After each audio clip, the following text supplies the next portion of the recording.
Dursley निवास अस्त व्यस्त और अवांछनीय रूप से खड़ा है, जो हैरी के जीवन के गम को दर्शाता है। हैरी बाहर काम करता है। उसकी गतिविधियों पर उसकी चाची और चाचा की आलोचनात्मक निगाहें हैं। उनकी आवाज हवा में गूंजती है। हर शब्द अपमान का एक डंक है। सीढ़ियों के नीचे अपने तंग कमरे में अकेला हैरी अंधेरे में रहता है। सन्नाटा उसकी अकेलेपन को बढ़ाता है। उसका 11वां जन्मदिन करीब है, फिर भी उम्मीद धुंधली जगह में एक दूर की गूंज है। कमरा खुद ही आह भरता हुआ लगता है, जो हैरी के शांत त्याग का दर्पण है। डर्सली निवास पर हैरी नाश्ते की मेज पर बैठा है, अपने ही घर में एक भूत की तरह, क्योंकि उसका जन्मदिन बिना किसी का ध्यान खींचे बीत जाता है। अचानक दूसरे संसार से एक दूत चुप्पी तोड़ता है।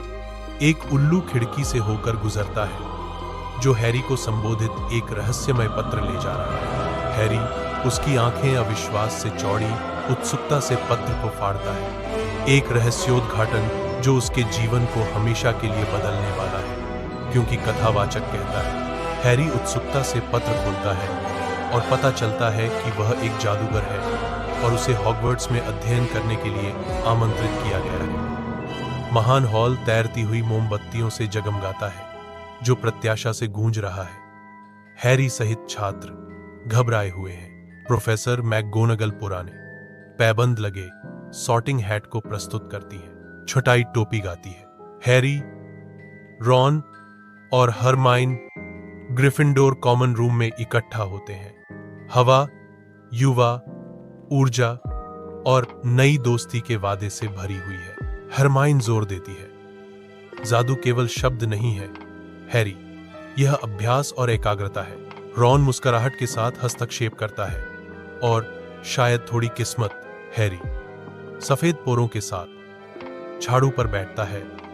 डर क्षण भर के लिए उसके दृढ़ संकल्प को ग्रहण कर लेता है। डंबलडोर सिर हिलाते हैं, एक मूक आश्वासन जो हैरी के साहस को प्रज्वलित करता है। डर का सामना करना बहादुरी है हैरी, और वह बहादुरी तुम्हारे अंदर है। हैरी क्विडिच पिच के ऊपर उड़ता है, अब आत्मविश्वास से भरा हुआ। हवा उसके बालों को आकार दे रही है, क्योंकि वह अन्य छात्रों के बीच घूमता है।